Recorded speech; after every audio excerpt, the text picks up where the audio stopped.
No meu tempo de mais militância, o Enio ainda era jovem, então vai pro Enio agora a palavra aqui. Companheiras, companheiros, boa tarde. Companheirada que veio de fora, bem-vindo ao estado do Paraná. Eu vou pegar um pouco no final da falação da Mônica. Nós chegamos na hora do almoço, estava eu, o companheiro Árabe e o Pimenta, nosso líder de bancada. E aconteceu duas coisas que eu até falei pro Pimenta, tô com ciúmes. Nós descemos do avião juntos, em Curitiba. A gente é acostumado. E um casal já parou o Pimenta para tirar foto. Dali a pouco um menino olhou pro Pimenta e falou, Lula livre, né? E abraçou. Uai, né? O que está acontecendo? Eu até fiquei preocupado, falei, rapaz, acho que nós pegamos um avião errado, estamos em outro lugar, estamos no Nordeste, né? Mas na verdade que se nós pegarmos... tem uma data histórica, né? O 27 de março, era uma quarta-feira santa, foi quando terminou a caravana do presidente Lula pelo Sul. E já havia, foi ali na praça onde hoje está tendo a jornada de agroecologia, um bom grupo de companheiros estavam conosco lá, foi quando saiu a notícia que o Lula poderia ser preso a qualquer instante, naquela quarta-feira. Foi quando apareceu a Manuela, quando o Boulos foram lá também. Fizemos um ato que foi inesquecível. Aquele clima, e o clima de hoje, é incomparável. É incomparável. Isso tem dois lados. É resultado, eu julgo em primeiro lugar, da nossa capacidade de resistência. Da nossa capacidade de, quando tem um desafio como esse, e o nosso partido cresce nesses momentos. Infelizmente, quando as coisas estão boas, a gente fica muito ocupado brigando entre nós. Né? Quando pinta uma crise, aí mexeu com o petista, mexeu com todos, não tem nada disso, e nós resistimos e crescemos muito. O clima hoje no Brasil é outro. A Câmara dos Deputados, que é a parte que me cabe aqui, ela não é muito diferente desse cenário. Essa Câmara é muito ruim. É muito ruim. Eu não sei se foi Rosinha que me disse uma vez uma frase do Ulisses, quando chegavam para o Ulisses e diziam, Ulisses, essa Câmara é muito ruim. E o Ulisses falava, você não sabe o que está por vir pela frente. Né? E se ele estivesse vivo, é incomparável o que foram mandatos. Pepe esteve comigo no mandato passado, é muito pior. Lá nós temos, metade foram trocados, nós temos uma bancada de doidos, né, de doidos. Na verdade, eles chegam a trocar violência física entre eles. E o que acontece? Nós passamos a ter um partido que sabe que é ser de direita, que é o Novo. Eu chamo de velhos, porque eu nunca imaginei que jovens com sólida formação acadêmica pudessem ser tão atrasados e insensíveis socialmente. Um partido, mas eles sabem o que estão falando e defende os interesses da elite desse país com uma competência técnica muito bem. E o PSL, que tem setores de outros partidos que se elegeram, mas são do PSL, que defende tudo aquilo que o Bolsonaro pensa, ou mais radicais ainda. O que é importante, em momentos de crise como esse que nós estamos vivendo, que os próprios liberais começam a ficar preocupados com esse quadro. Porque os liberais são conservadores na economia, mas eles são liberais nos costumes. Então, por exemplo, quem é democrata e é de verdade um liberal, ele é mais liberal nessa questão dos costumes. Nesse momento, dá para se pensar e se conversar sobre isso. Eu quero citar como exemplo disso histórico, foi a paralisação da votação do segundo turno da reforma da Previdência, para que 12 partidos fossem lá no Supremo Tribunal Federal pressionar o Supremo para que não acatasse a decisão de primeira instância para que o Lula fosse transferido. Isso mostra que chegou no limite os exageros. Chegou no limite. E nós temos conseguido algumas conquistas. Ontem, por exemplo, teve sessão do Congresso Nacional e nós fomos votar, o Bolsonaro vetou muitos projetos e cabe ao Congresso aprovar ou não os vetos. E teve um veto lá, que era o veto da lei de fake news. Foi feita uma lei que aumenta a prisão para aqueles que disseminam as fake news, claro que provado que foi criminosamente, porque tem muita gente que solta isso. Tem uma lei muito arrumadinha. É claro que o Bolsonaro vetou, né? Ele existe por conta das fake news. E o que é interessante é que o PSL esperneou, gritou, até um barato, né? O PSL a favor da manutenção do veto. E a gente ficava perguntando no plenário, mas por que vocês são... Que absurdo, fake news. Na verdade, o PSL é um fake news. Ele é um fake news. Assim como o Bolsonaro é um fake news. E nós conseguimos derrubar esse veto. Ficou valendo essa lei. Isso mostra que o próprio Centrão, ele já começa a ver com cuidado uma coisa que nós avisávamos há muito tempo, desde quando o Zé Dirceu foi preso, que é a AP 470. Qual era? Vai sobrar para vocês também. Vão nos atingir, porque nós criamos medo, insegurança para o dito mercado. Né? O grande capital não nos quer, a elite não nos quer. Mas vai chegar um momento que essa política reacionária que o Judiciário está fazendo, encabeçada em especial pelo Moro e pelo Deltan, isso ia acabar sobrando para todo mundo. E está aí o resultado. Sem dúvida nenhuma, o papel que o Intercept está ocupando tem sido muito importante para nós. Quando aquela procuradora assumiu e pediu desculpas pelo que ela falou no dia da morte do neto do Lula, mais do que a sensibilidade pessoal dela, sinceramente não estou preocupado com ela assinou o seguinte: o Intercept fala a verdade. É isso que nos interessa.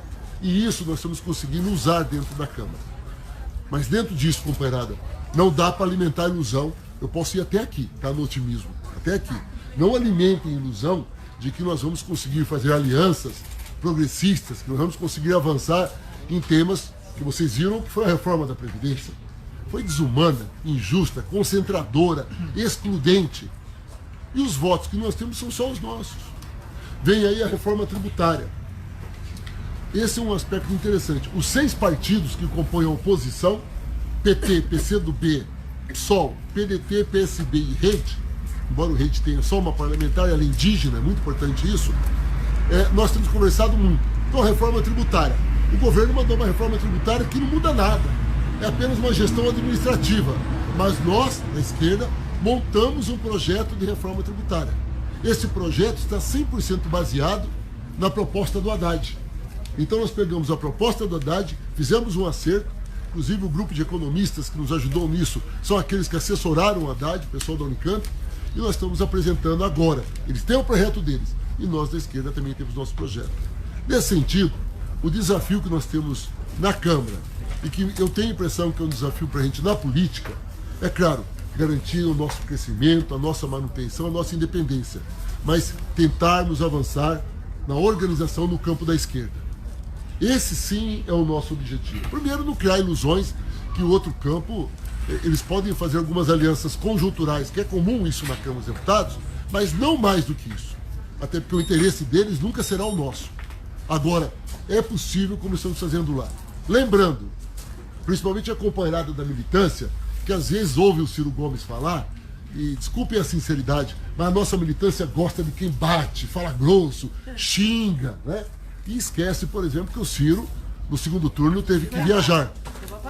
Cada vez tem um debate, ele bate pra caramba no Lula, bate muito no PT. Nós não podemos desprezar o PDT. Ele é parceiro nosso, mas não é assim. Isso é importante. E temos tratado dessa maneira na Câmara dos Deputados. Lembrando também, o PSB tem 32 deputados federais. 11 votaram a favor da reforma da Previdência. O PDT, se alguém pode me ajudar, acho que é 23. 23 deputados federais, 8 votaram a favor da reforma da Previdência. Então, esse é o nosso trabalho, construir, conversar, mas lembrando sempre do nosso tamanho, onde é o nosso papel e principalmente ter claro, isso é fundamental. Lá no parlamento, nós existimos se tiver um movimento social e um partido organizado aqui fora. Não adianta achar que um movimento só, sem ter alguma base no parlamento, consegue convencer e nem esperar que nós, parlamentares, vamos, de fato, fazer um trabalho sem uma base social ali na porta.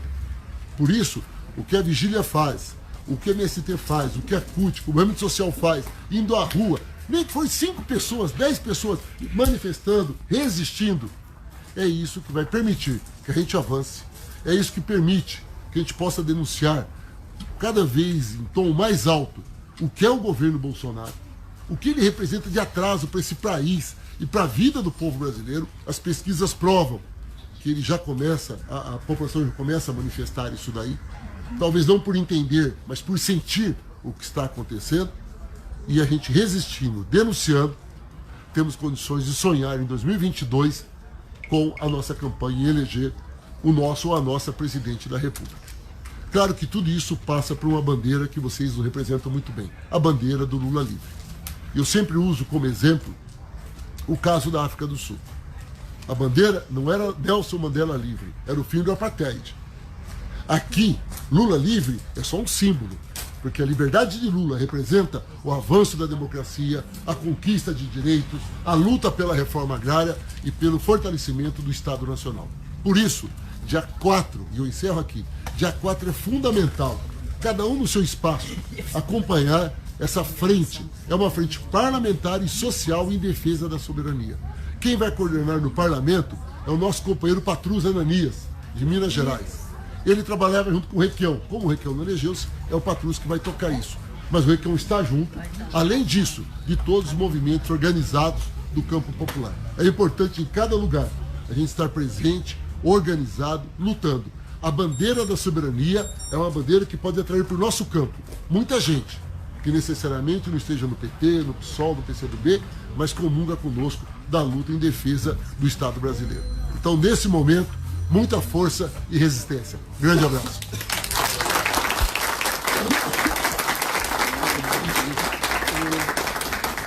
Quando eu passei a palavra com o Enio, nem todo mundo é daqui, né? O Enio é deputado federal aqui pelo estado do Paraná, pelo nosso partido, pelo PT. E somos muitos aqui, né? E o próximo a falar é o Pepe Vargas, que presidente do PT de Rio Grande do Sul, do glorioso Rio Grande do Sul, né? E atualmente também deputado estadual, e nós fomos deputados federal juntos. E está aqui também o Renildo, que é do Diretório Nacional, que é da Bahia, parece que também é pró-reitor aí, da Universidade Federal da Bahia. Isso, que também vai depois falar aqui.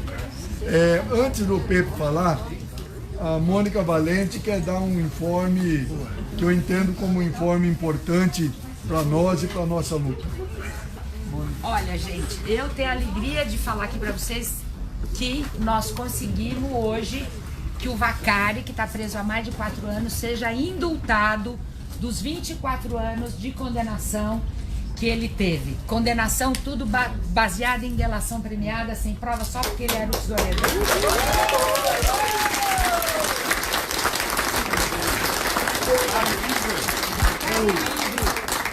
Ele ainda tem uma outra condenação de 6 anos, que aí é regime semiaberto, que nós não sabemos exatamente como vai ficar, mas é muito importante para a nossa luta que a gente tenha conseguido esse indulto dos 24 anos de condenação que ele teve, e a gente sabe, condenação tudo sem prova, baseada só na palavra dos delatores, etc, etc.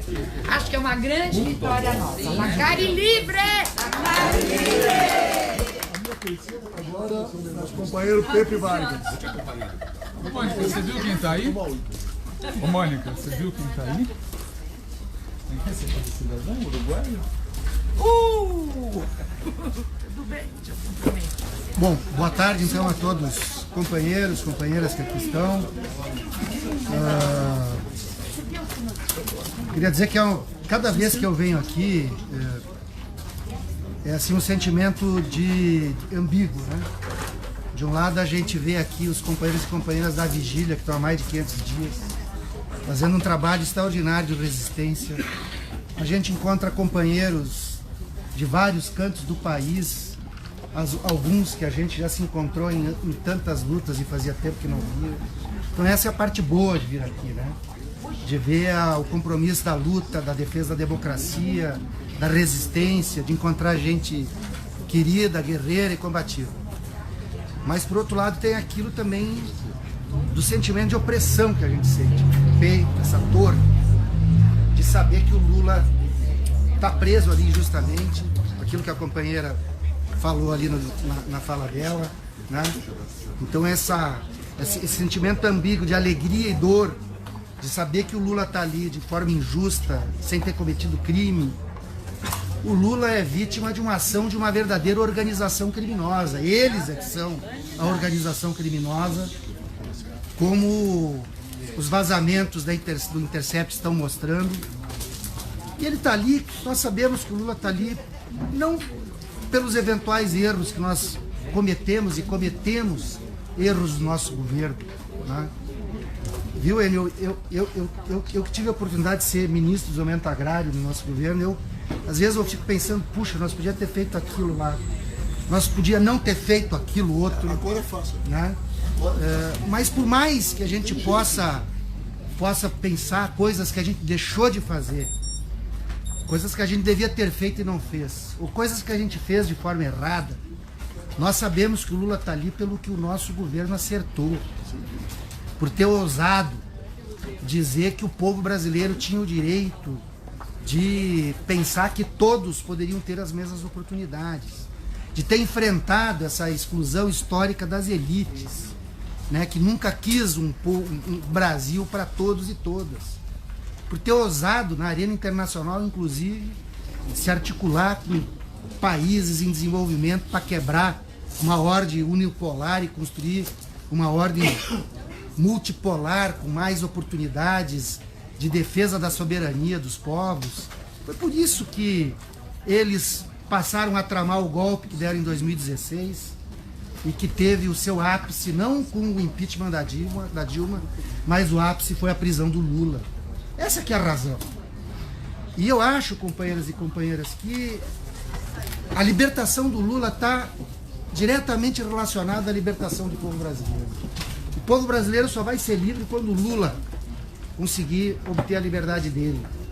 E a liberdade do Lula, eu acredito que está diretamente relacionada com a capacidade que a gente possa ter de ir fazendo um processo de esclarecimento das pessoas, porque o golpe significou também uma mudança na correlação de forças que existia na sociedade brasileira, passou a ser uma correlação de forças desfavorável ao campo democrático, popular de esquerda, tanto é que eles deram o golpe, tanto é que inclusive depois, do jeito que fizeram, elegeram o Bolsonaro, que está lá, antes o Temer, agora o Bolsonaro, implementando um governo, né, com medidas de caráter antipopular, antidemocrática, antinacional, de entrega completa da soberania do nosso país, como a companheira Mônica aqui e o companheiro Enio estavam colocando na fala deles.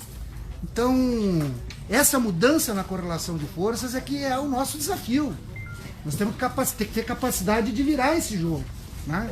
E para virar esse jogo, nós vamos ter que ganhar a consciência de muitas pessoas que passaram a ver as coisas de forma distinta, né? Nós vamos ter que ter capacidade de mostrar muitas coisas que hoje estão infelicitando a vida das pessoas. Então esse é um desafio extraordinário, né? A luta de resistência, né? Seja a luta que for, nós temos que estar presente. Aqueles que querem a liberdade do Lula, aqueles que querem reconstruir um país onde o povo possa se enxergar e ver que tem oportunidades de melhorar, né? Nós temos que estar presentes nessas lutas, como de certa forma estamos, na luta dos estudantes.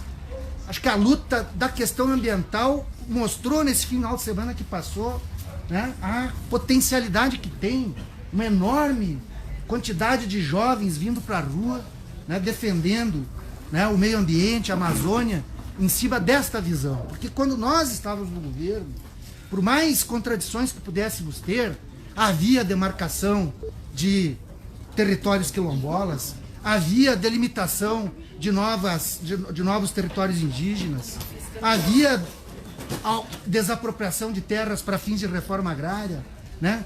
Havia esse processo, tudo isso que o Bolsonaro e a turma dele negam, né? E é o que está levando à devastação na Amazônia, né? Pelo sinal inverso que eles dão, né? No sentido de que destrói todo o sistema de proteção e, consequentemente, aqueles que sempre quiseram se apropriar dos nossos recursos naturais possam se apropriar deles. Então nós temos uma luta extraordinária pela frente, né? E a nossa militância tem feito esse esforço de estar presente em todas essas lutas. E acho que nós temos que, nessas lutas, ter a capacidade, mesmo sabendo das dificuldades que tem, nós temos que ter a capacidade de defender, né, a unidade mais ampla possível da esquerda, né, uma grande frente de esquerda, não só para fins eleitorais do ano que vem, mas desde já, né, para fazer a defesa dos interesses e dos direitos do nosso povo, né, que estão sendo atacados por esses que deram um golpe, por esses que defendem os interesses do imperialismo aqui do nosso país, né? Fazer a construção dessa frente, que às vezes é difícil, como ele colocou, tem setores de partidos que, né, não estão totalmente conosco, mas alguns outros podem vir a estar, né?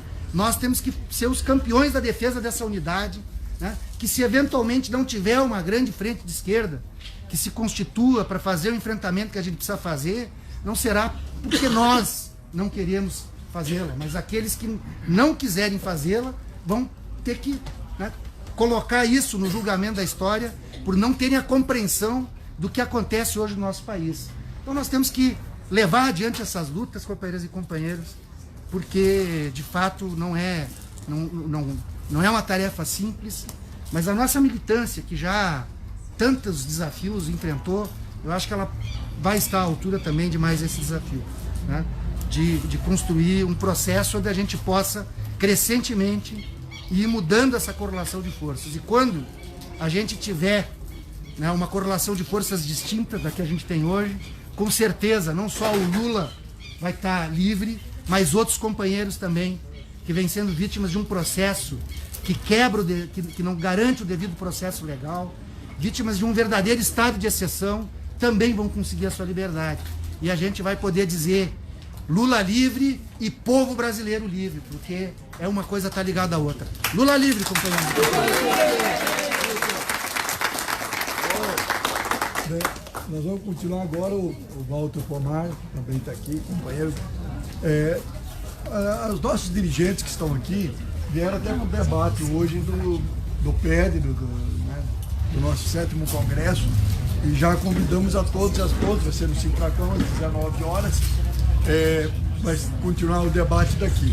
Então o Walter Pomar agora. Antes eu queria introduzir um amigo e companheiro nosso que chegou do Uruguai, chama-se Lalo, tem um passado como sindicalista bancário, ainda é, né? A Mônica estava falando, assessor, e é um socialista uruguaio. Então antes eu queria que pelo menos ele viesse dar um oi aqui.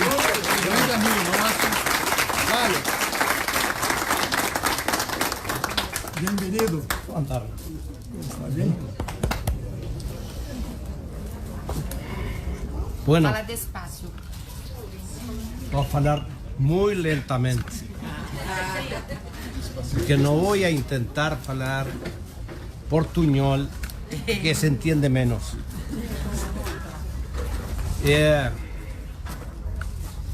Desde la mañana de hoy estoy muy emocionado, estoy muy removido.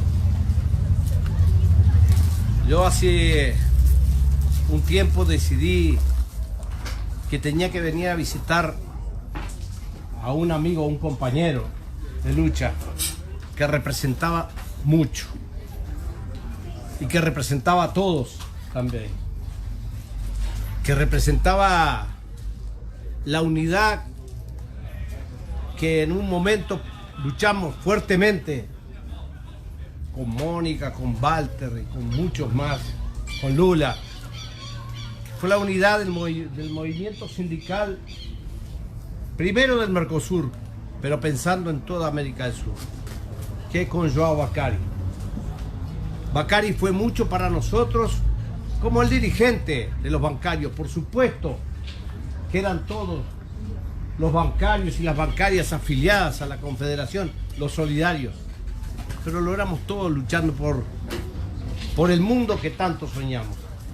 Y por tanto decidí venir, porque tenía que tener, por mí, venir a dar la solidaridad ante esta injusta detención que tiene Bacari y todos, en él, todos aquellos compañeros que hoy están detenidos, encabezados por supuesto por el compañero Lula. La verdad quiero decir que lo encontré tan bien, pero muy bien, que salí más movido de cómo entré, porque encontré que tenía la cabeza clara, que él sabía, y lo sabe muy bien, por qué está preso. No está detenido porque lo decidió este señor ministro de la Injusticia, sino que está detenido por un proyecto de la derecha y del imperio, que nos golpea a todos, porque lo que golpea a la izquierda y el progresismo en Brasil nos golpea a todos. Los uruguayos y las uruguayas, en octubre vamos a las elecciones. Nuevamente, la izquierda se enfrenta a toda la derecha unida en Uruguay. No va a ser fácil. La vamos a pelear y lo vamos a ganar. Y la vamos a ganar. Pero mucho tiene que ver con el proceso brasileño y lo que sea la liberación de Lula y todos los compañeros.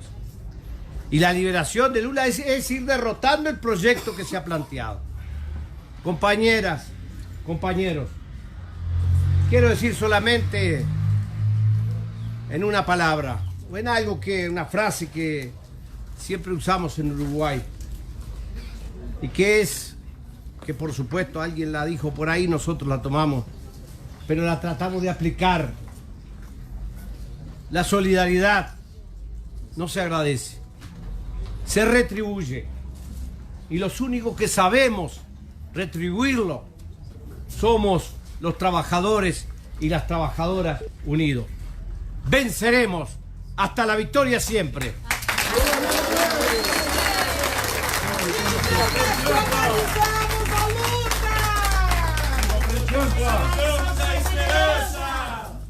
Viva a Frente Ampla! Bom, companheiros, companheiras, boa tarde. Eu sou Walter Pomar, eu sou professor de Relações Internacionais na Universidade Federal do ABC, que é uma universidade que foi criada pelo governo Lula, né? Eu sempre que vou para essas atividades, estou sendo gravado, eu informo ao ministro da Educação que eu estou de férias. Vou deixar isso claro. É bom mesmo. É bom fazer isso. E eu queria começar falando de algo que o Lalo comentou aqui, que é a situação internacional, né? Vocês devem ter lido que a Alemanha, que é um dos maiores e mais importantes países do mundo capitalista, está entrando num processo de recessão econômica. A notícia que vem dos Estados Unidos é que a baixa de juros é um sinal de que isso também vai atacar a economia dos Estados Unidos. E os chineses, que não estão em recessão, mas há muitos anos vêm reduzindo a sua produção. Exatamente, esse é o cenário internacional. O cenário internacional que aponta para uma crise e para uma competição intercapitalista ainda maior.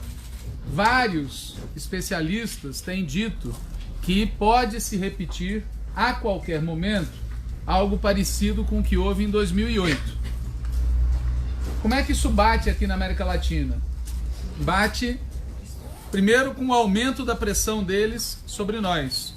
Em segundo lugar, com a piora das condições econômicas da região. Vejam o que acabou de acontecer na Argentina. É um misto de operação política da elite econômica argentina para criar uma situação adversa frente à possível vitória do kirchnerismo, mas também é produto da situação econômica cada vez mais complicada que está ocorrendo no mundo inteiro e aqui na região. Qual é a consequência disso para as próximas eleições e para os governos que a gente conseguir manter ou eleger? Para as próximas eleições vai ser mais tensão. Não vai ser uma situação de distensionamento, vai ser mais tensão política, econômica e social. E para os governos que a gente consiga eleger ou manter, eles vão atuar num cenário muito mais complicado, muito mais difícil do que aquele que nós tivemos de 98 até 2008. Nada foi fácil naquela época, de 98 até 2008, mas o cenário internacional era melhor do que o atual. Isso não deve levar a gente a não querer ganhar eleições. Pelo contrário, nos momentos de crise é que você pode fazer mais transformações. E é nos momentos de crise que você ter governos aliados da classe trabalhadora ou governos que representem a classe trabalhadora é mais importante, porque isso impede que o efeito da crise seja depositado sobre as costas de quem trabalha. Qual é o impacto disso sobre o Brasil, né? Qual é o efeito desse cenário mundial aqui sobre nós, né? Na minha opinião, a tendência é que, primeiro, se acentue o conflito e, segundo, vai acabar, mais cedo ou mais tarde, essa fase esquisita em que a gente está, que todos nós falamos que estamos num estado de exceção, mas às vezes parece que não é assim. É uma situação que me lembra me lembra não por ter vivido, mas por ter estudado, com todas as diferenças que tem, o que houve aqui no Brasil entre 64 e 68. Já tinha uma ditadura, tinha tido um golpe, mas ao mesmo tempo tinha manifestação, tinha os festivais de música, tinha mobilização. Era uma situação que já era sem ainda ser. Por isso é que a gente fala de estado de exceção, mas não fala de ditadura. A gente está vivendo uma situação confusa no país, mas essa situação confusa vai acabar. Porque esse cenário internacional impede ao governo Bolsonaro ter qualquer tipo de resultado positivo que ele possa entregar para o seu eleitorado como algo que diga, olha, valeu a pena ter votado. Não, ele está tirando direitos e não tem emprego. Ele prometeu uma série de coisas, seja para as elites, seja para os setores médios, seja para as camadas populares que se enganaram votando nele, e não consegue entregar absolutamente nada. Isso significa que essa situação intermediária vai se encerrar. O que pode entrar no lugar? Na minha opinião, 3 alternativas óbvias. A primeira é o governo endurecer ainda mais. É muito difícil para eles fazerem isso? Mas eles têm disposição de fazer isso. E a gente já viu muita coisa difícil ser feita por eles nos últimos anos. Então a gente não deve dar de barato, não deve descartar a hipótese de que esse grupo que se apoderou do governo central, que é um grupo com vínculos com o crime organizado, com as milícias, com a ditadura militar, com tudo que de pior a elite brasileira tem, tá certo? A gente não deve descartar a hipótese deles tentarem fazer uma fuga para frente. Ou seja, diante de um cenário muito complicado, endurecer. Essa é uma hipótese, esse é um desdobramento possível. O segundo desdobramento possível é uma parte dos golpistas se livrar do bode que está dentro da sala. Todo mundo aqui conhece a história do bode, a sala muito apertada, você põe um bode, tá certo? O bode fedorento, barulhento, enche a paciência, aí você tira o bode, parece que a sala está mais agradável. Essa é uma segunda hipótese, tá certo? É uma hipótese que o próprio filho, um dos 1, 2, 3, acho que o 1, falou que ele não descarta que tirem o pai dele e coloquem um bundão no lugar. Eu não sei se bundão e mourão é por coisa, mas deve ser, acho que era do Mourão que ele estava falando. Mais rima, hein? Tá certo? Mais rima. Então, essa é a segunda hipótese. Uma parte dos golpistas penalizarem, entre aspas, tá certo? Usarem o Bolsonaro como bode expiatório, manterem o núcleo da política, fazendo um movimento parecido, de novo, com todas as reservas que a gente tem que ter, com o que a gente viveu quando o Collor caiu. Lembra, o Collor entrou, fez aquela abertura comercial brutal, um choque de privatizações, confisco, fez um bando de maldades que não foram revertidas depois. As maldades ficaram, mas ficou na conta dele as maldades, e quando isso chegou num limite insuportável, o Collor foi ejetado e pareceu que a situação melhorou. E foi no ambiente da situação aparentemente melhor que veio o Fernando Henrique, o Plano Real, as privatizações, as políticas neoliberais, e o mesmo programa continuou governando o país, tá certo? Só que agora sem o Collor. Então esse é um segundo cenário. Por isso a gente tem que estar muito atento para isso que o PR falou aqui, da gente não confiar nesses partidos de centro-direita. Vocês vejam, por exemplo, houve essa mobilização para impedir o Lula de ser transferido para Tremembé, mas uma parte dos que foram ali, nós queríamos a liberdade do Lula. Outra parte queria que ele continuasse aqui preso. Tá certo? A maioria desses caras quer que continue aqui. Até porque, pessoal, vamos lembrar, não foi o Bolsonaro que fez o golpe do impeachment. Não foi o Bolsonaro que criou as condições políticas e institucionais para condenação, prisão e interdição da candidatura do Lula. Foram esses caras. O Bolsonaro chega no final, e aliás nem estava no plano deles, porque ele atropelou os candidatos que o Centrão preferia. Então esse é um segundo cenário possível, né? O primeiro é eles enrijecerem, o segundo é tirarem o Bolsonaro, mas manterem a política. O terceiro cenário é o único que nos interessa de verdade, que é ter uma ruptura popular, ter uma virada popular. E isso vai depender, essencialmente, do que a gente consiga fazer de conscientização e mobilização da classe trabalhadora brasileira, dos setores populares, dos movimentos sociais, de quem vive na periferia, aquela massa de trabalhadores e de trabalhadoras que acreditou no Bolsonaro ou que lavou as mãos, votou branco, votou nulo ou se absteve.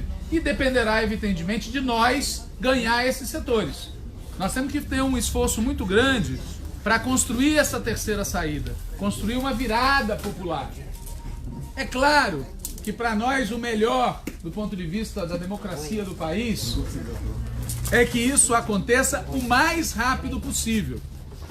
Se fosse um governo normal, um governo que tivesse chegado por caminhos legítimos, que tivesse chegado à presidência da República por um caminho razoável, a gente até poderia segurar o nosso ímpeto e dizer, bom, eles têm o direito político, legítimo, legal, até 2022. Esses caras não têm esse direito. Se a gente puder tirá-los antes, a gente deve tirá-los antes. Porque o efeito que eles causam sobre o país, de destruição econômica, social, cultural, regressão, é tão brutal que cada dia mais que essa gente fica no governo, pior é. Evidentemente isso depende de correlação de forças, não depende de vontade, de bravata, de bater no peito. Mas a gente tem que ter claro,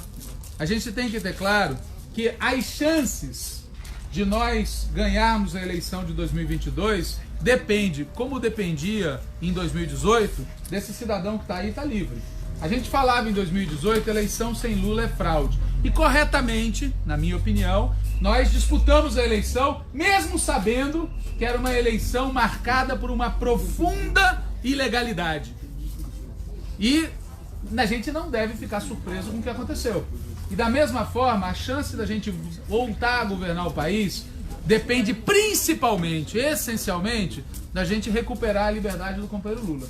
Por isso essa não é uma luta secundária, não é uma luta para depois, não é uma luta que a gente vai fazendo no tempo que sobra. É isso que vocês estão fazendo aqui e que centenas de milhares de outras pessoas estão fazendo em todo o país, é parte decisiva da disputa política que se trava em âmbito nacional.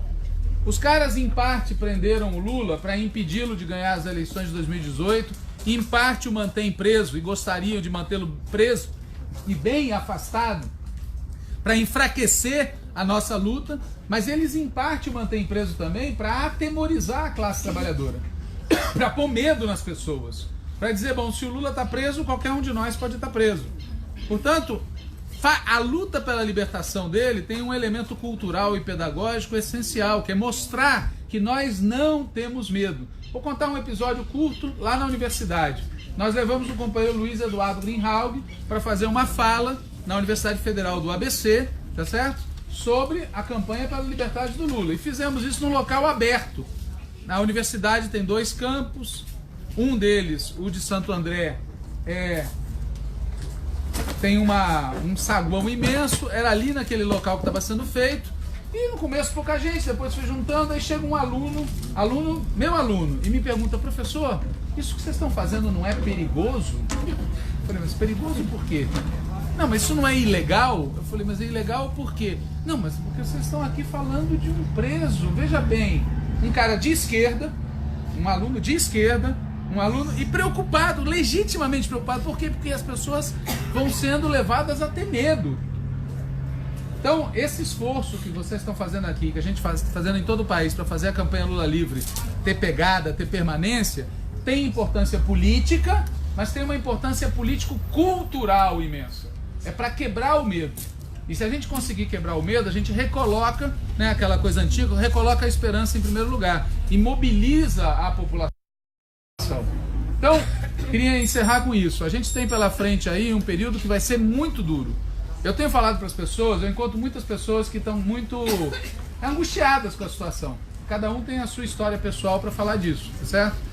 E eu sempre relembro algo que a Mônica falou aqui, nós já vivemos situações muito piores, tá certo? Já vivemos situações de ditadura aberta e total, já vivemos situações de prisões, mortes, desaparecimentos, ocultação de cadáveres, já vivemos situações as mais variadas na história do Brasil, e apesar de tudo nós vencemos ao final essas outras situações, e nós vamos vencer essa também.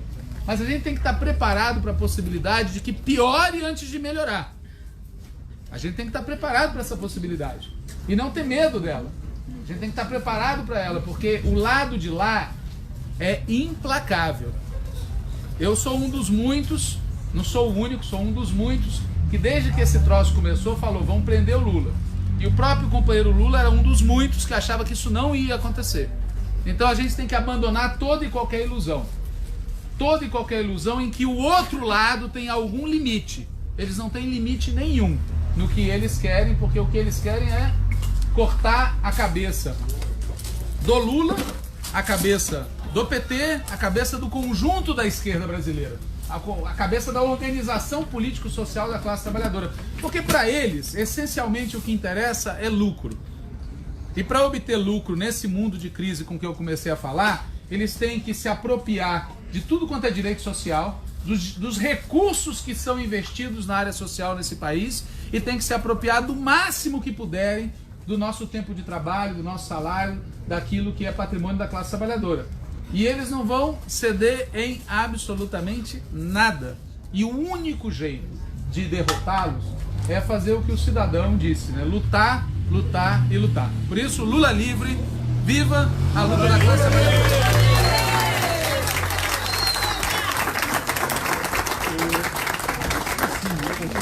Também chegou o companheiro Arlindo Chinaga, o Arlindo também deputado federal, mas nós vamos dar um tempo para ele descansar, e o Penildo também conversa um pouco com nós, que é da Direção Nacional, depois o Arlindo. Bem-vindo, Arlindo. Obrigado, Arlindo. Boa tarde a todos os companheiros, todas as companheiras. É um grande prazer estar aqui com todos vocês. Meu nome é Penildo, eu também sou professor, sou colega de Walter, da Universidade Federal da Bahia. Também está de E sou professor de metodologia da pesquisa, mais da área de educação, né? E eu queria, na verdade, fazer uma saudação aqui, especialmente à Vigília, porque vocês têm uma importância fundamental, não somente aqui para Curitiba, mas para todo o Brasil e todo o mundo. A referência que vocês têm, por exemplo, na Bahia é muito grande. As pessoas sempre acompanham os movimentos aqui da Vigília, acompanham as pessoas que visitam Lula depois de uma entrevista, acompanham os boletins, acompanham as mobilizações. Quando as pessoas conseguem, elas viajam para cá, passam algum tempo aqui também. Então vocês são essenciais nesse processo de acúmulo de forças, nesse processo de disputa política. Eu quero, não somente em meu nome, mas acho que posso falar em nome de todos da Direção Nacional, agradecer o esforço de vocês que estão aqui diariamente nesse trabalho aqui da Vigília. Porque o trabalho da Vigília, especialmente com a utilização das novas tecnologias, não se circunscreve à cidade de Curitiba, né? Isso é amplificado. Então, nós estamos aqui falando para um conjunto muito maior de pessoas, contribuindo, como o Walter falou, para destruir o medo, para recolocar a esperança no lugar que ela merece efetivamente. Posto isso, eu queria abordar também um aspecto que eu acho fundamental, que foi abordado aqui, a questão da soberania, né? Hoje em dia, a luta de Lula livre é uma luta pela soberania. E realmente, o golpe que foi dado e continua sendo dado até hoje, até o presente dia, foi justamente para poder destruir a soberania nacional. Um dos aspectos dessa destruição, eu queria chamar a atenção, que é com relação à educação. Os nossos governos, tanto os governos de Lula quanto de Dilma, foram os melhores governos que nós temos aqui na história do Brasil para a educação. Se nós observarmos em todo o campo da educação e também especificamente no campo da universidade. Se nós pegarmos, quando Lula criou, Haddad na época era o ministro da Educação, o Fundeb, Fundo Nacional de Manutenção da Educação Básica, em substituição ao Fundef, quando se criou o piso salarial nacional dos profissionais da educação, quando se aprovou a emenda constitucional colocando que era obrigação do Estado garantir escola para todas as crianças e jovens dos 4 aos 17 anos. porque antes não era dos 4 aos 17, era dos 7 aos 14. Isso tudo significa uma grande revolução no campo da educação. Eu não sei se vocês sabiam, não sei como é que era a realidade aqui no Paraná, mas no interior da Bahia, antes dos governos Lula, os professores dos municípios ganhavam menos que o salário mínimo, ganhavam menos que o meio salário mínimo. Era muito comum ficar bem abaixo do salário mínimo, que naquela época já era muito mais baixo. E com o piso salarial nacional, não somente você teve o piso salarial, mas você teve a constituição de planos de carreira que valorizaram muito a carreira do professor. Eu visitei vários municípios na Bahia que bairros inteiros foram criados somente devido ao fato do salário dos professores ter melhorado e deles começarem a encomendar casas, começarem a comprar casas. Então, nós tivemos uma grande revolução, especialmente nas regiões mais pobres do país, devido a essas políticas públicas. No campo da educação superior, nós também tivemos uma revolução. E que isso tem muito a ver com a nossa soberania. Porque nós não podemos falar de um país soberano sem ter educação básica, sem ter obrigatoriedade do ensino dos 4 aos 17 anos, sem ter um programa forte de creche e sem ter universidade, sem ter educação superior. Os nossos governos criaram 18 novas universidades federais. Foi o período que mais se criaram universidades. Mas não somente universidades federais foram criadas, vários campi de universidades foram criados, ou seja, nós tivemos um processo de interiorização. Eu só vou dar o exemplo da Bahia. A Bahia tinha uma única universidade federal em Salvador e com um curso em Cruz das Almas, a UFBA, que é a mais antiga, que é a minha universidade. Hoje nós temos 6 universidades federais só na Bahia. Temos a Universidade Federal do Oeste, que está em 5 cidades, a Universidade Federal do Recôncavo, que está em Cruz das Almas, mais 4 cidades, a Universidade Federal do Sul, que está em 3 cidades, como Porto Seguro, Itabuna e Ilhéus, no sul da Bahia. Temos a Unilab, temos a Univasf. O perfil do Estado mudou, o perfil do Nordeste mudou, o perfil do Brasil mudou com essa transformação no campo da educação superior. Então nós estamos muito preocupados porque nesse exato momento os senhores devem estar acompanhando o noticiário, não é um noticiário, vamos dizer assim, periférico, ele está muito no centro de todos os meios de comunicação do Estado de São Paulo, da Folha, do Globo, de todos os veículos de comunicação tradicionais e alternativos, né? As universidades hoje estão com dificuldades para poder saldar as suas contas, para poder pagar suas contas de luz, de água, de telefone. E se vocês forem observar, várias universidades já anunciaram demissão de trabalhadores terceirizados. Algumas anunciaram 400 trabalhadores, outras 500 trabalhadores, o que está inclusive engrossando o caldo da recessão e do desemprego. Mas o fato é que as universidades estão hoje sob um ataque maior do que nós tivemos em todas as outras épocas. Inclusive nós que vivemos a época de Fernando Henrique, sabemos que a universidade não era tão bem tratada, não era bem tratada, mas nós vivemos hoje uma situação muito mais crítica, muito mais séria. Nós tivemos uma situação em que, por exemplo, a Universidade Federal do Mato Grosso teve a luz cortada. E o retorno que o Ministério da Educação teve foi abrir uma comissão de sindicância contra a reitora, como se ela fosse culpada disso. Mas, na verdade, isso não é um problema localizado de gestão de um ou de outro, porque todas estão enfrentando o mesmo problema. Então, esse sufocamento orçamentário, ele se dá hoje ao lado também de um ataque ideológico às universidades. Porque antes, né, do sufocamento orçamentário, nós tivemos no mês de maio aquela fala de que a UFBA, a UNB e a UF, né, teriam um corte de 30%, porque eram universidades que tinham balbúrdia. E depois ficou comprovado que eram 3 universidades que todos os indicadores do Ministério da Educação, da graduação e da pós-graduação, apresentavam uma grande melhora nessas 3 universidades. Então elas têm qualidade e estão crescendo em qualidade. E antes nós tivemos também a indicação de que não era mais interessante, por parte do atual governo, investir na área das humanidades, na área das artes. Isso também é claramente uma forma de conceber a educação basicamente como um instrumento adestrador, preparador para somente o mercado de trabalho e para um tipo de trabalho extremamente limitado, que inclusive está até mesmo em desaparecimento com a 4ª Revolução Industrial. Então, eu queria somente chamar a atenção sobre esse aspecto, mais um aspecto da soberania. Nós sempre falamos da soberania. O golpe foi realmente dado para que se entregasse o pré-sal, o golpe foi dado para que se destruísse a Petrobras, foi dado para que se acabasse com o regime de partilha, o golpe foi dado para poder fazer o leilão do máximo de blocos de pré-sal para várias empresas comprarem, né, o barril de petróleo a menos de R$2, a menos de $2. Mas tem um outro aspecto da soberania, que é o conhecimento, que é a inclusão social, que é a ciência e a tecnologia, que estão sendo duramente atacados hoje em dia. E hoje em dia também nós temos um projeto do governo chamado Futurice, que é uma proposta para as universidades, que está propondo, por exemplo, que a gestão financeira das universidades e patrimonial seja repassada para uma organização social, para uma instituição de direito privado. E se dizendo claramente que a partir daí os professores serão contratados através de CLT, sem concurso público, os técnicos também da mesma maneira, e a universidade terá que encontrar sua forma de captar seus recursos. Então, seja através de consultorias, de prestação de serviço, de cobrança de mensalidades, ou também da venda do seu patrimônio, porque as universidades no Brasil têm muito patrimônio, que muitas vezes é muito visado, muito almejado pelo mercado imobiliário.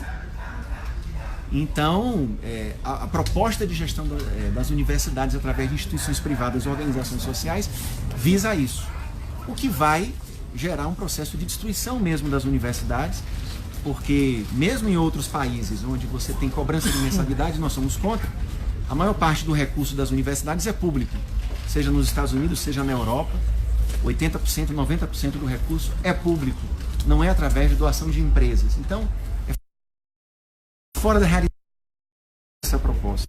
Esse aspecto da soberania nacional, nós temos que fazer esse registro, porque foram esses dois presidentes, e começou com o presidente Lula, que nós começamos a construir efetivamente a nossa soberania a partir do conhecimento. E só queria fazer o último registro, que foi o Plano Nacional de Educação. O Plano Nacional de Educação foi promulgado pela presidenta Dilma em 2014, significou uma grande revolução, talvez seja, não foi à toa que em 2015, 2016, o Lula fez caravanas pelo Brasil defendendo o Plano Nacional de Educação. Recém-aprovado, ele mesmo, inclusive, identificava esse valor dessa legislação. E esse plano dizia, o Brasil deve, ao final de 10 anos, até 2024, investir o correspondente a 10% do seu PIB em educação. E também estabelecia de onde esse dinheiro viria. Seriam os royalties do pré-sal. Infelizmente, esse Plano Nacional de Educação hoje está colocado em xeque devido à emenda constitucional 95, que congelou os investimentos em políticas sociais, né, e que, inclusive, até mesmo, de certa forma, revogou o dispositivo constitucional que estabelecia a vinculação orçamentária da educação também. Então é isso, eu queria dar os parabéns a vocês, externar essa admiração, fazer esse agradecimento pelos militantes que mantêm aqui a vigília Lula Livre sempre acesa. Vocês são essenciais nesse processo, nacionalmente e internacionalmente. Se vocês não estivessem aqui, com certeza, a nossa mobilização seria menor, a nossa repercussão seria menor. E é isso. Contem conosco, né? Mesmo da Bahia, mesmo de lugares mais distantes, estamos sempre acompanhando vocês. Lula Livre! Lula Livre! Obrigado. Bom, eu falei que é o Alírio, mas é a Natália, da direção nacional, ganhou coragem agora e também Vou fazer uma saudação. Ela tava, quando ela viu um nordestino falando, ela falou, não, eu vou falar, eu do Rio Grande do Norte, eu vou falar. Acho que é o lugar mais longe que desce hoje sou eu, né? Então, gente, boa tarde, eu sou Natália, sou da direção nacional, sou filiada ao PT no Rio Grande do Norte. É a primeira vez que eu estou vindo aqui, na vigília, então eu queria saudar todo mundo que constrói aqui essa resistência incrível, né? Muito importante que vocês fazem aqui. Eu fiquei impressionada porque eu não sabia que era na frente exatamente da Polícia Federal, então é muito simbólico que essa vigília exista e resista por tanto tempo, né? Eu queria falar de um tema da conjuntura que eu acho que tem tudo a ver com a nossa luta em defesa da liberdade do companheiro Lula, que é a necessidade da gente subir de tom em relação à Operação Lava Jato. Né? O Árabe falou aqui sobre a resolução da nossa Executiva Nacional, agora se reuniu essa semana, que definiu que está na hora da gente mudar o patamar da oposição, né? Entrar num grau de radicalidade maior, e eu acho que isso deve ter com muita ênfase a defesa do fim da Operação Lava Jato. Né? Eu acho que A gente não deve ter medo de dizer que é um grupo criminoso que conduz essa operação, né? São seres, além de abjetos, desumanos, né? As últimas revelações mostram isso, são uma verdadeira escória, mas não são só indivíduos que são só essas coisas. Eles têm um projeto consistente, né? Que envolve a criminalização das lideranças de esquerda, da esquerda como um todo, do nosso partido, né? A gente não pode ter ilusão que eles vão parar por aí. Então, quanto mais força a gente tiver, quanto mais lutas a gente conseguir fazer, mais eles vão vir para cima e aumentar o patamar de perseguição contra nós.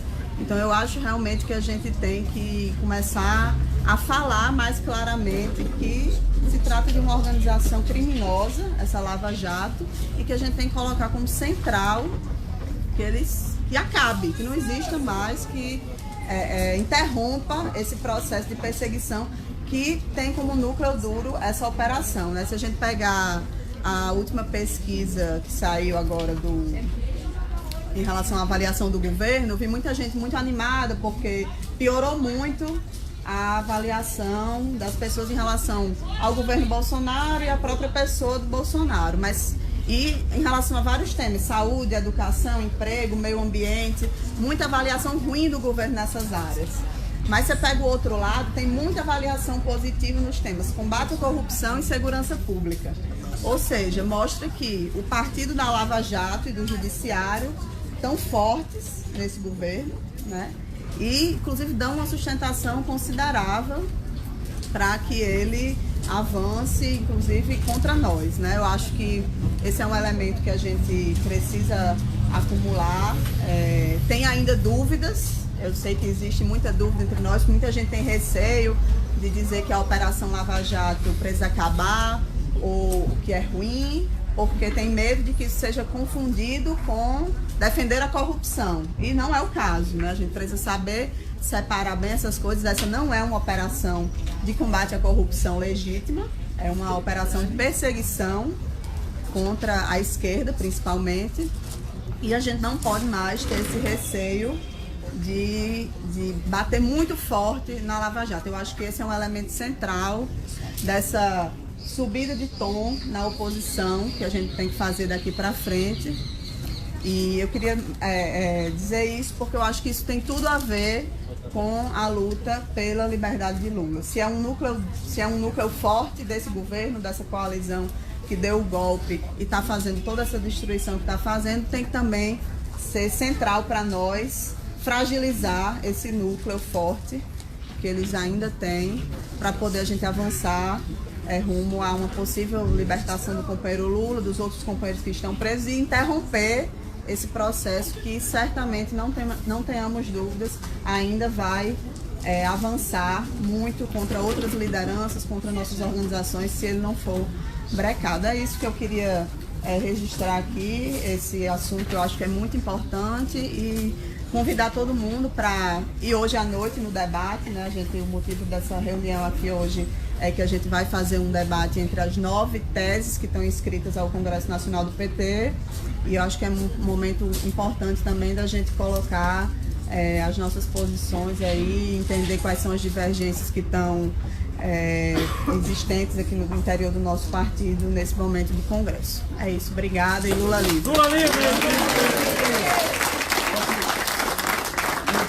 Que ela vem da República Socialista do Rio Grande do Norte, né? Ótimo. O único estado dirigido por uma mulher. Por uma mulher. Isso, é importante lembrar isso. Do PT, lógico. O pessoal da coordenação e organização da vigília já está dando sinal por causa do tempo, e daqui a pouco sai o pessoal que vai visitar o Lula e vem fazer a conversa conosco. Eu quero anunciar a presença do José Américo, né, que chegou, muito bem-vindo, também da direção nacional do nosso Partido dos Trabalhadores. E com a palavra o Arlindo Finaglia, nosso deputado federal. Rosinha, o pessoal está reclamando que só vocês falam, não deixa o povo falar. Eu já sei disso. É isso aí. O pessoal do PT não costuma falar isso. É em nós. Abre a inscrição aí. Está aberta a inscrição.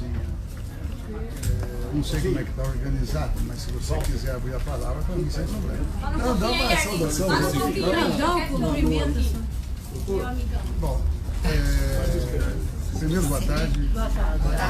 Companheiros, cumprimentar aqui, eu não sei quem que já falou. Todos. Vocês da América que falam. Cumprimentar aqui vocês todos e todas, né? Eu estava aqui, obviamente, tentando encontrar algo que seja útil, e eu acho que vai ser praticamente impossível eu não repetir alguém, ou de forma literal ou circunstanciada. Mas se a gente refletir um pouquinho com a nossa história, a gente vai se dar conta que a direita brasileira, ela sempre usou o tema da corrupção para atacar direitos, para atacar aqueles que defenderam os direitos dos mais pobres. Getúlio Vargas, ele sofreu uma grande campanha sendo acusado de ladrão. O golpe de 64 tinha como consigna, como palavra de ordem, que era para combater a inflação, a corrupção e a subversão. Quando deram o golpe em 64, eles diziam que haveria eleições em 1965. Uma das primeiras medidas foi exatamente caçar os direitos políticos do Juscelino Kubitschek, que estava na frente das pesquisas de então, com a acusação que teria recebido um apartamento de corrupção no Rio de Janeiro. Nem criatividade eles têm, né? É uma coisa agora. Mesmo. Inventar uma coisa nova, né? Exato. Mas qual é o problema real? É que sempre teve mobilização de massa. Nunca foi espontâneo, mas teve. Inclusive contra o Collor, né? E quando houve a história mal contada e mal apelidada de mensalão, até o Lula, que estava com prestígio nas alturas, eu me lembro que ele caiu para 28%. Eu estou começando por aí para que a gente, pelo menos, conclua, a nossa geração, que eu diria que tem um pouco mais de juventude acumulada, que nós não podemos ter nenhuma ilusão de que o capitalismo ele convive harmonicamente com a democracia. Normalmente a democracia ela é escrita para, digamos, a elite econômica com 2 S's e 2 verticais em cada S. É por isso que tentam sufocar a Venezuela, mas não reclamam da Arábia Saudita, que tem menos petróleo que a Venezuela, que nunca fez uma eleição na vida. Agora, a democracia, eles querem impor a sua moda na Venezuela. Portanto, quando nós fundamos o PT, é bom, aqui quem se lembra, ou quem participou naturalmente, havia aquilo que era uma aparente disjuntiva, uma aparente contradição. Podia até ter. A gente discutiu, o PT vai ser um partido de quadros ou um partido de massas. E ali, corretamente, nós decidimos que nós deveríamos buscar sermos um partido de massas. Até porque a esquerda, por mais heróica que tenha sido na nossa história e na história mundial, a gente, exceto o Partido Comunista, numa fase da história do Brasil, a esquerda nunca teve peso de massa. E aí, com o surgimento daquilo que se apelidou como novo sindicalismo, ou sindicalismo combativo, ali estava a figura do Lula. E nós, obviamente, rapidamente compreendemos que ou nós nos, digamos, apoderávamos politicamente de uma luta mais ampla do que formulações teóricas, ou a gente não teria muito futuro. E o PT, portanto, virou um partido de massas enraizado e que chegou ao governo federal. Só que chegar ao governo não é necessariamente chegar ao poder que a gente imaginou em algum momento que teríamos.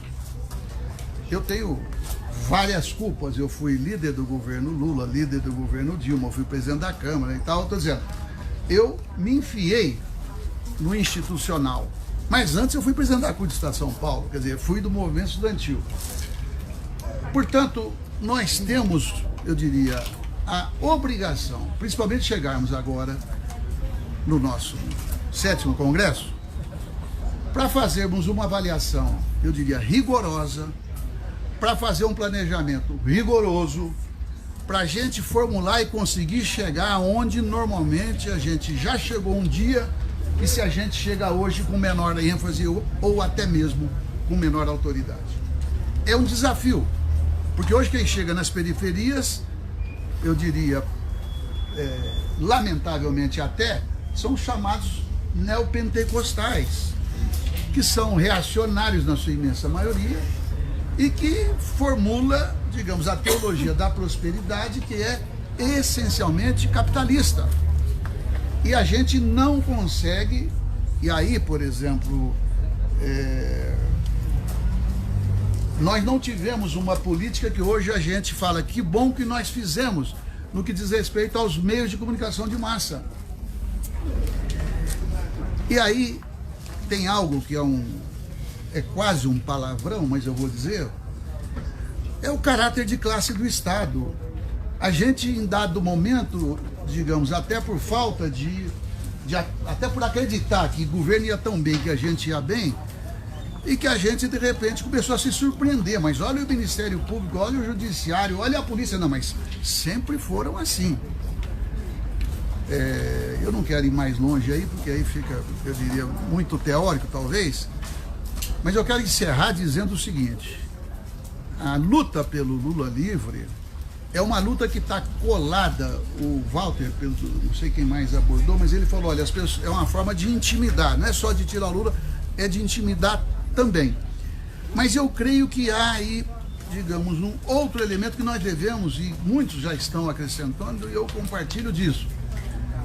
E acho que isso aqui foi dito. Se são capazes de prender da maneira como prenderam o Lula, que é o poderoso Lula, nacional e internacionalmente, digamos assim, isso é quase autoexplicativo quando você se lembra que tem 40% dos presos brasileiros em masmorras sem sequer terem sido julgados.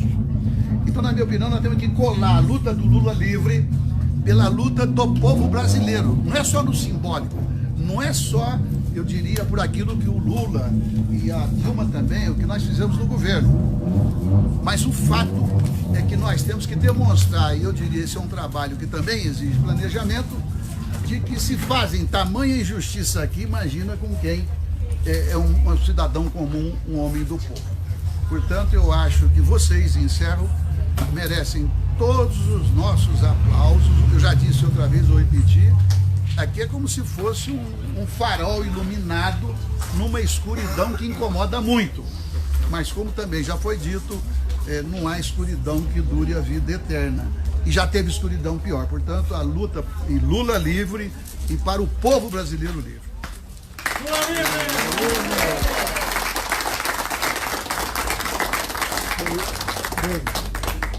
O Zé Américo disse que ele se inscreveu. Ele deu o dedo no me inscreva. Quando eu falo? Pode sair dali. Vem cá, porque aí senão fica alguns vezes. Bem, eu sou deputado do Zé Américo, de São Paulo. Para mim é um prazer estar aqui. Queria, em primeiro lugar, começar saudando as pessoas desse acampamento. Eu acho que isso que o Arlindo falou é muito importante. Essa vigília, tá? Eu acho que foi mais do que um farol, né? Mais do que um farol nessa escuridão que a gente está vivendo há tanto tempo. Quero dizer o seguinte, eu não quero subestimar as nossas possibilidades, nem exagerar o desgaste que o governo e a Operação Lava Jato estão sofrendo, né? Mas eu acho que nós estamos num outro patamar.